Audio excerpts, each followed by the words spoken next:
Dito sa Aurora A Elementary School sa Maynila, unang binuo ni Carlos Edriel Yulo ang pangarap niyang maging isang gymnast noong siya'y 8 taong gulang. Ayon sa kanyang teacher coach na si Ezra Canlas, isang karaniwang bata si Kaloy, masunurin, mahilig maglaro, at higit sa lahat, mahilig tumambling.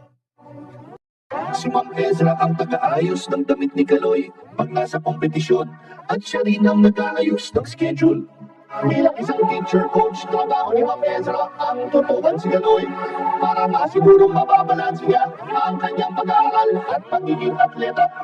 Kumbaga, sa labas ng kanyang tahanan at nasa kompetisyon, si Ma'am Ezra ang tumatayong magulang ni Kaloy. Mula sa pagiging student athlete, lalong nakilala si Kaloy sa larangan ng gymnastics. Nang humakot siya ng mga medalya sa